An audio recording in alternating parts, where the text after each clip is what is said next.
শেষ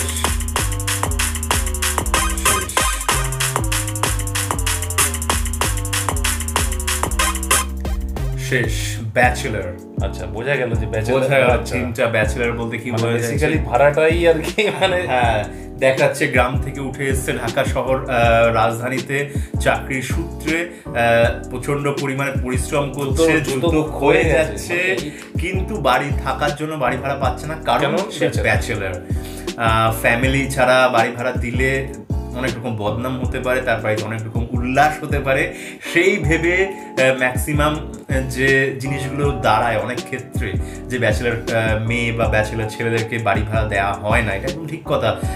এটা হয় ম্যাক্সিমাম আসলে দেখ, মানে সব ব্যাচেলাররাই তো আর খারাপ হয় না, কিছু ব্যাচেলাররা যে উপদ্রবটা চালু করে এসব নেশা ভান করা বা এই নিয়ে বাড়ি ভাড়ার যারা ওনার থাকে তারা এটাকে যে না ব্যাচেলার দেবো না, টলারেট করতে চায় না, কিন্তু সবাই তো সমান না। সেটাই দেখলো ব্যাচেলাররাও এরকম, যারা সত্যি যারা ভালো হয়, তো যারা এত কষ্ট করে গ্রাম থেকে এসছে শহরে, কত কিছু হারিয়ে মানে মানে এখানে চাকরি করবে বা কিছু করবে, বাড়ি ভাড়াই পাচ্ছে না। সেটাই, এটা কিন্তু একটা মানে মানে চিন্তাধারা, মানে দেওয়ালগুলো সব পোস্টার লাগানো বাড়ি ভাড়া, কিন্তু ফ্যামিলি মানে ব্যাচেলার দুর্মিয়া বলছে না, দুর্মিয়া। তো এটাই মেসেজ দিতে চাইলো যে ব্যাচেলারদের কি সমস্যা সৃষ্টি হয়। এবং সত্যি কথা, আগের দিনে আমরা দেখেছিলাম অপূর্ব ভাইয়ার একটি নাটকের দৃশ্য যেখানে বেকারত্ব ছিল, এখানে আমরা শুনলাম ব্যাচেলার। তো বেশ ভালো লাগছে যে অ্যাটলিস্ট আমাদের মতো যুবকদের নিয়ে বা কিছু একটু চিন্তাভাবনা হচ্ছে মানুষদের মনে, এবং একটি সাথে দেখতে পাচ্ছি আমাদের নিয়ে যে চিন্তাভাবনাগুলো সেগুলো কিন্তু আমাদেরকেই পরিশোধ করতে হচ্ছে, কেউ কিছু করছে না।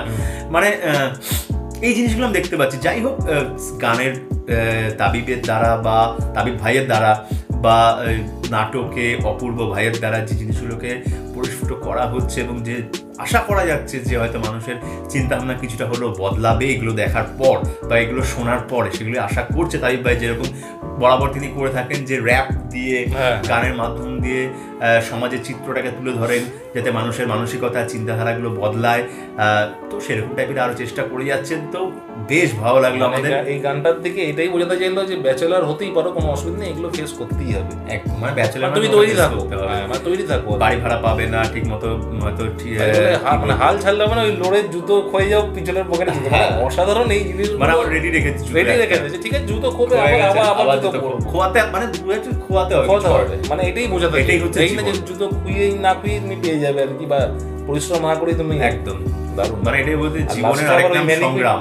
হ্যাঁ, আবার ওই ম্যানিকুইন এনে তোর লাস্টে ওটা দারুণ দেখিয়েছে, ওটা বেশ, যে বিয়ে করলে যদি পায়, বিয়ে তো আর সত্যি করেনি, ওইটা একটা এনে মিস করলাম রানা ভাইকে, সত্যি রানা ছোট্ট ভাইটাকে মিস করলাম, তাকে দেখতে পেলাম না, ভাবছিলাম হয়তো রানা ভাই আসবে। আচ্ছা হ্যাঁ, তাও ঠিক, রানা ভাই এখানে হয়তো ব্যাচেলার, তো রানা ভাই এখনো যথেষ্ট ছোট, ব্যাচেলার হওয়ার কোনো প্রশ্নই আসছে না। যাই হোক, আশা করা যাচ্ছে তারা যেন বা তাদের যে প্রজন্মটা রয়েছে তারা যেন এই জিনিসগুলো ফেস করলেও যেন কম পরিমাণে করে, যেন এই জিনিসগুলো যেন পরিবর্তন হয়, এটাই আশা করব সব জায়গাতে। তো আমাদের এই রিঅ্যাকশন ভিডিও যদি তোমাদের ভালো লাগে তাহলে অবশ্যই লাইক, শেয়ার, সাবস্ক্রাইব আর বেল বাটনটা টাং করে বাজিয়ে দিও। যারা আমার চ্যানেল নতুন তারা চ্যানেলটা সাবস্ক্রাইব করে নাও, আর কমেন্ট করতেও ভুলো না, কমেন্ট করে যাও, অপুরন্তভাবে কমেন্ট করে যাও। আর মাঝে মধ্যে অনেকেই বলছে রিকোয়েস্ট রাখো না, সেই আগের মতোই সব ভিডিও সব যত যা দেবে সব নিয়ে আসবো, শুধু অপেক্ষা, একটু সময়, কারণ আমরা অনেক কিছু করে আসার পরে তোমাদের জন্য বসি, ভালোবাসা এত পাচ্ছি বলে। একটু সময় দাও, আমরা সবকটা ভিডিওতেই রিঅ্যাকশন দেব, এটা তোমাদের কথা দিলাম।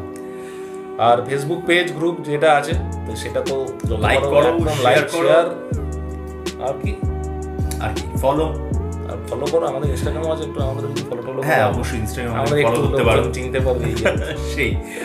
আর এই হচ্ছে ব্যাপার। আর তাছাড়া হোয়াটসঅ্যাপ, ফেসবুক, টুইটার, ইনস্টাগ্রাম সব জায়গাতে আমাদের লিঙ্কগুলোকে শেয়ার করো, যেরকম দেখছো শামীম ভাই পর্যন্ত করছেন, তো প্লিজ তোমরা একটু করে দাও, একটু করো, এটা একটু করতেই হবে। আর সবাই ভালো থাকো, সুস্থ থাকো, সবাইকে ভালোবাসা ছড়িয়ে দিও। পরের ভিডিওতে তোমার সাথে দেখো, তো তখন জানা টাটা।